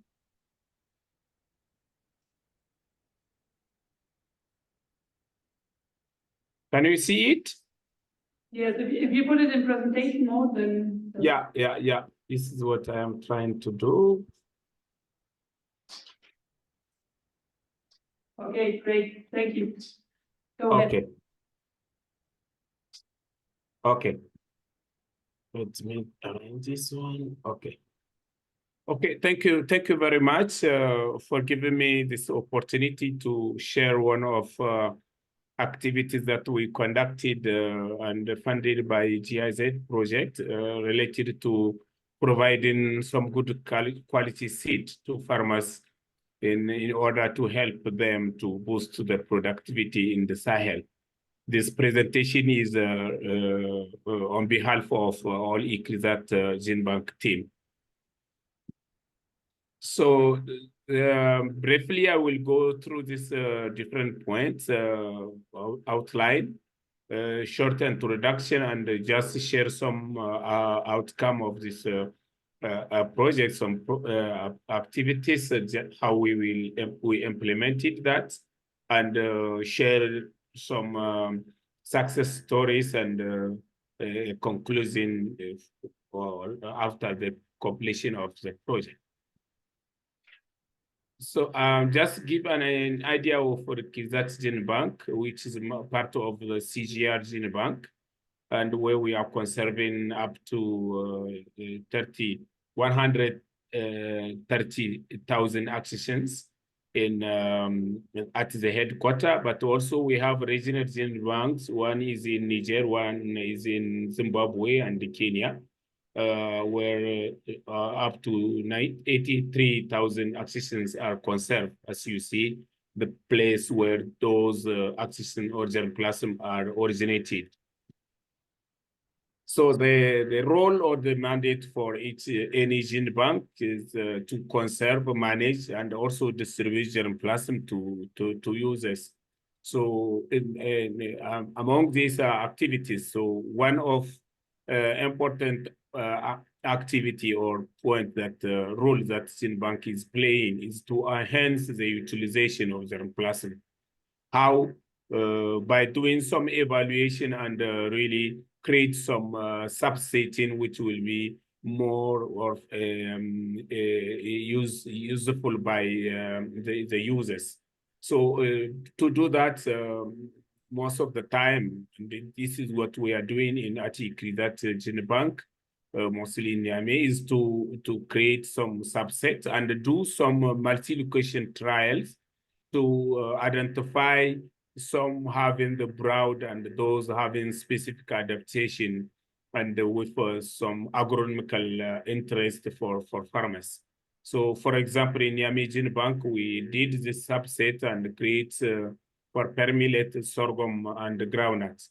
So everyone is aware that most of the issue in these Sahelian areas regarding the productivity is the seed quality.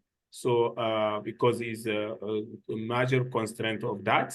So regarding that, we really develop an idea how we can boost, how we can help farmers to have good seeds. So we submit the proposal to GIZ, which was funded on permeate and sorghum seed kits for boosting productivity and strengthening resilience of vulnerable households in Niger and Chad. So briefly, the objective of this project was really to produce a quality seed of high yielding and adapted permeate and sorghum accessions that we selected from Genebanks, as I said, through the subsetting activities that we are doing, and also distribute the seeds of vulnerable households that we identified based on the database or the from these countries, which really show the critical food insecure location. So we identify the location, but also conduct a survey to identify the household having this critical issue, who even today, if it rains, they will not be able to buy any at least 1 kilogram of seed. So later now is when we distribute the seed, we did a monitoring and evaluation to see which of them farmers were really interested in and how we can really promote their adoption.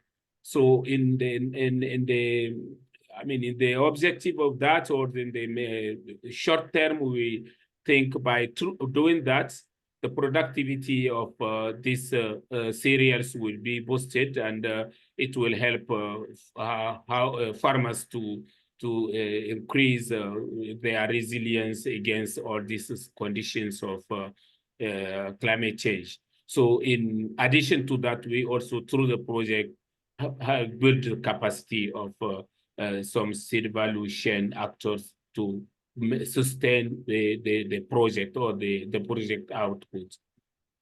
So briefly, as I said, we have 25 axes that we, from the millet and the sorghum, that we identified from the Genebanks, Niamey Genebanks, and we multiplied them in 2022.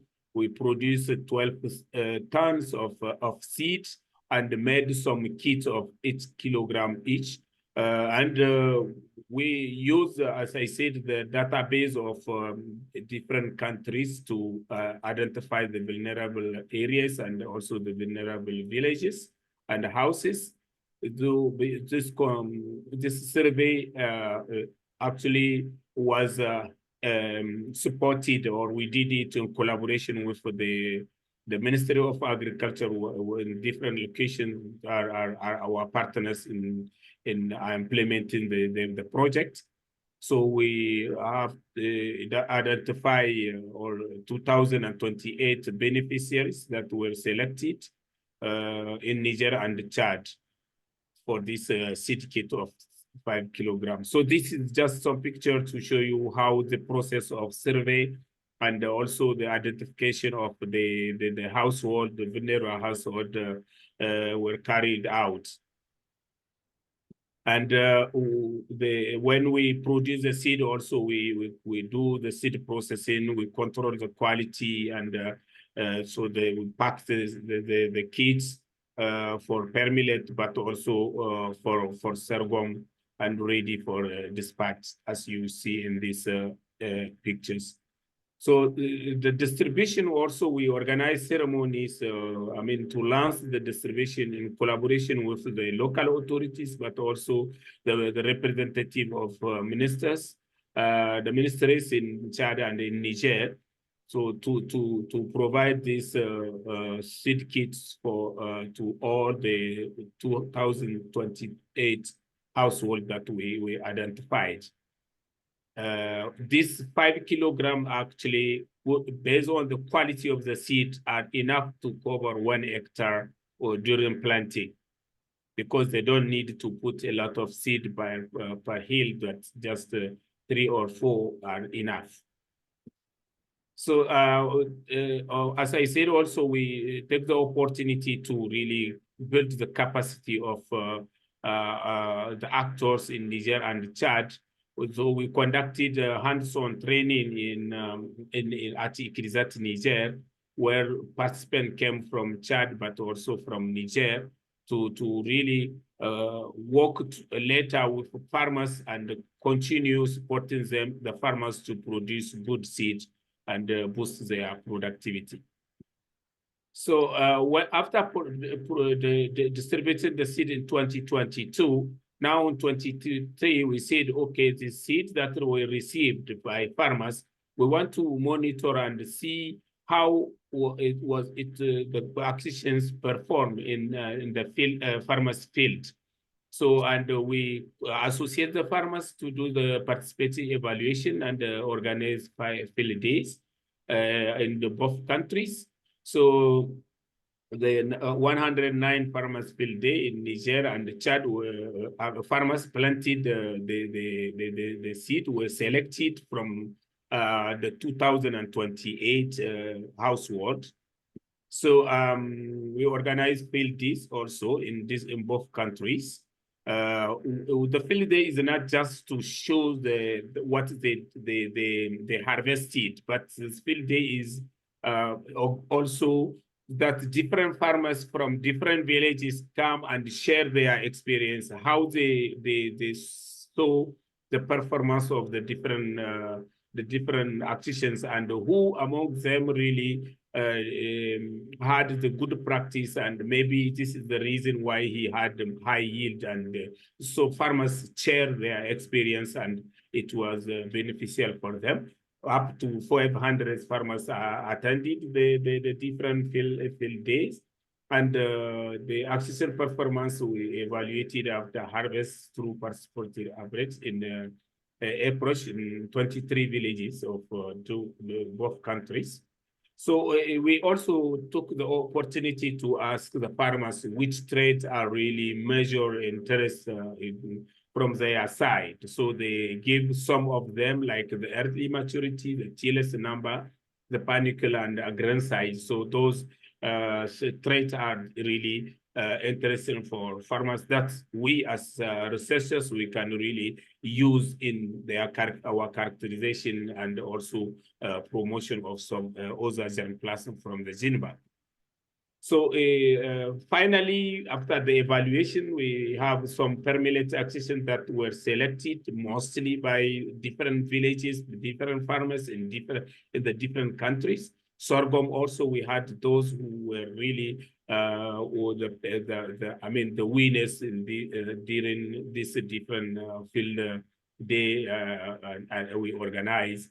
So there are also particular action like ISS 1015 and ISS 1016, which were really identified as suitable for a pastoral zone. We also have one action ISP 5192, which is identified as alternative for late planting in case in some region or location, the rainy season was really, the implementation was late. So that's to show you the difference or the comparative advantage of the action that the farmers receive compared to what they usually produce in their field, their local varieties. So you see that for the per millet, a particular farmer did up to 261 kilogram compared to what he used to have, and for sorghum it goes up to 480 kilograms. So by converting this in terms of gain, you will see that, yeah, it's increase the cereal need for each families or for each household, but also if they have to sell it on the market, so they can get an income to cover some need of the families. So during this project, there are really very interesting impact that we observed, but there were also some success stories that farmers were really happy to share with us. One was what they say, the miracle of accession precocity, because some of the accession that we distributed really mature so early, then they harvested them the time where they don't have any coins in their pocket, and their resources or their reserve is finished. So it was really what they call a miracle, because it came at the right time to be harvested and fill the gap between the end of the reserve and the other local variety which are producing very late. There are also a instant adoption of action, because farmers during the express really their intention to continue using this material. And even yesterday, we received some call or WhatsApp note saying yeah, they already harvested the variety that, I mean, the oxygen that they received from us. So it was very, very good. And one aspect was really the dual-purpose sorghum in Sahel zone of Chad. They have, because they are doing livestock, but also they are using the seed for their need. So they were very happy, and they gave the narrative of the success of these actions. Then for us conclusion, I can say we were really happy that through the GIZ funding to touch the life of poor people, poor farmers in this where they are expressing their happiness. And I think there is a link in the next slide of video that some of you can watch and see how they really express the action that they received, which boosts their productivity, but also by receiving or harvesting them in the critical period, it's really increased or strengthened their resilience against these different conditions of late start of rainy season or some drought in between during season. There are also the one objective was success of the project is the capacity that we really built for some agriculture ardent in both countries. So they show really the Genebanks facilitated the access that we said in our jargon of direct use, because some of the time farmers doesn't know or don't know what is really in the Genebank. Even we are doing some activities outside, but when you help them to have and they see how is the performance. So this is the role that another role that Genebank can really play to facilitate the access for good quality seed and actions to increase the productivity through performance.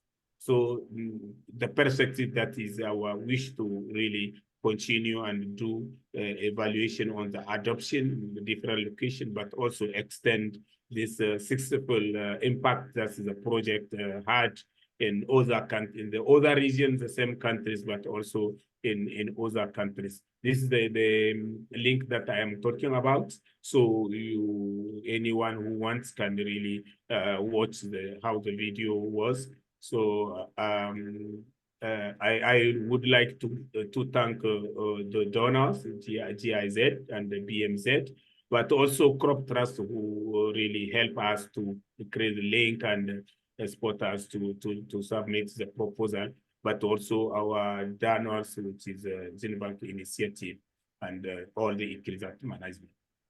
Thank you very much. Thank you.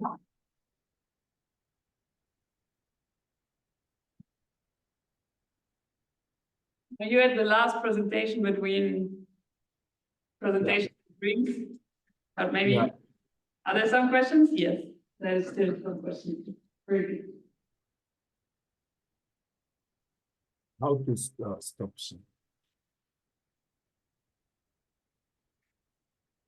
Yeah, thank you very much for your presentation. And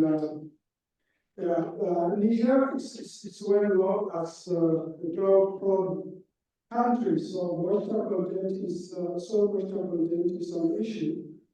And my first question is about those varieties which you have been, from the Genebank and distributed to or experimented to some coming.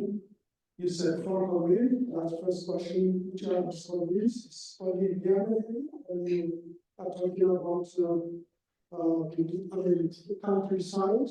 And if those varieties are drought resistant, and what is the duration of maturity of those varieties? That's going to be some of those questions. And last point also I would like to more understand. It's about this sustainability. Now we have all these things. We have seen the equipment drop of yield, but I can recall in the 90s, when I was looking at e-results and through the FSP program from University of Warheim, when we assessed, the yield to the atom we have developed, the yield was obviously around 400 kilogram. So now I have seen there's an improvement where this improvement comes because you have some new varieties, but if I recall also in Ethiopia, we have seen varieties which are given 2.5 tons per hectare. Why still, right now, after so many years, in Nigeria, we cannot really go behind 1 ton of millets yield. And how sustainable also is those seeds, the production of those seeds. I mean, what is next now? We have now introduced those varieties. What are the seed system? How this will take over itself? So I think I have so many questions that already I'm myself from Nigeria.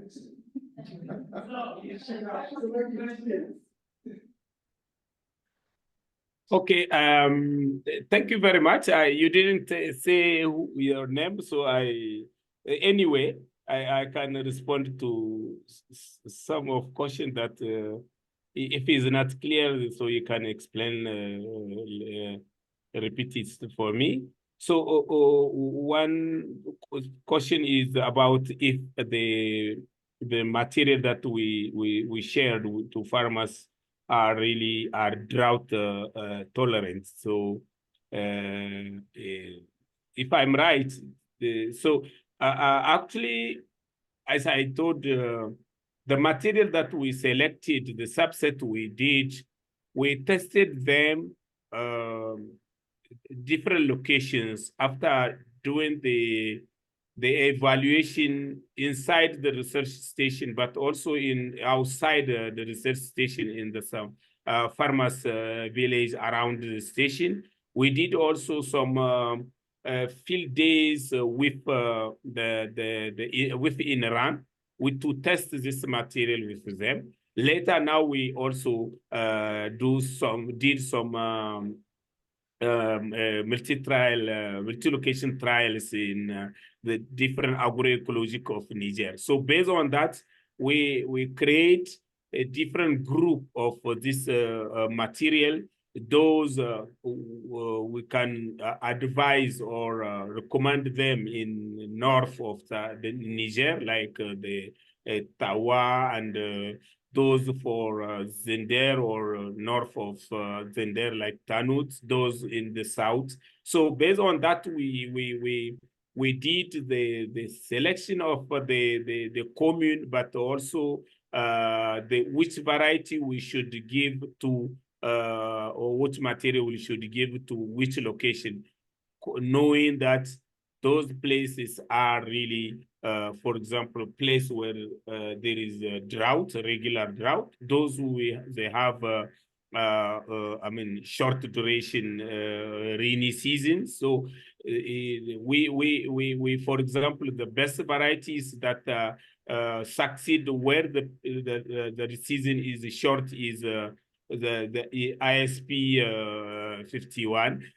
Which is really just has 60 days from planting to harvesting. So it's a very short, and it's respond to the location, like the north or the region of Ottawa, and also in the north of Duchi. So this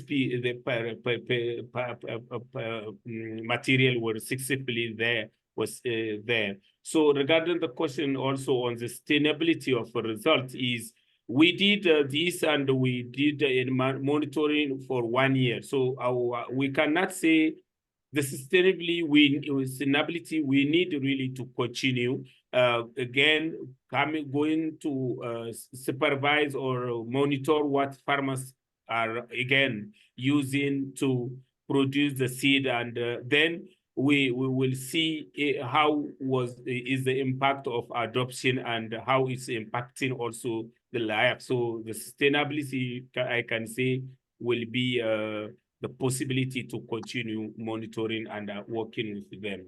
So what next is really, as I said, in the perspective, we are expecting that the support that GIZ is giving us to continue supporting us to see these ideas, how it will be more, because the idea is if we don't, farmers are not able to really adopt and use the technical aspect to produce, considering their soil, considering their environment, it will be difficult to be so sustainable. So we need some support to continue building their capacity and others. So the city system is also involved in that. For in each region, we have one of a member of the different committee of in the locations who is involved in the approach to really work together with farmers and give them the material which has good quality and continue supervision to not mix the seeds and lose the performance or the right seed. Thank you very much. Thank you. I think the question on why Niger cannot go beyond 1 ton per hectare will be resolved at another point. That's okay. It's a difficult question. I understand that. So that's no, fine. I miss it. I didn't see here. I was noting. So what was the question, please? I think it's okay. It's okay if we don't do that tonight. No. Yeah, also, okay. good not to do that. Yeah, he can call. He can take my contact and I can respond to him later. There you go, lovely. Yeah. Thank you. So thank you very much again for joining virtually, and thank you all for the lively discussions. And let's thank all the speakers of this session and you for the discussion. Thank you. So there was clapping in the room in case we did not hear that. And now, yeah, thank you. And I think next point on the agenda are drinks, apéro, if I understand correctly. So thank you very much. Good night. Okay. Now we're very short after session commercial break with some goodie bags here, and not to forget our session tomorrow. Tomorrow at I think it's 1:30, right? Making seeds work for farmers. Petra, Petra, and you want to add a few words? Yes, we're going to have a presentation, we're going to have some abstracts, presenting your water institutions, water partners, the partners and payments. Also a little brief introduction of our work and process. And we're welcome to join us. We also have a stand with a software sheet for which one of the work. Is that from the registration office today is over. Today is over. Tomorrow you can also come by and see it about session tomorrow 1:45. It's EXNH. Each old one. If you have been waiting, you can take it for us.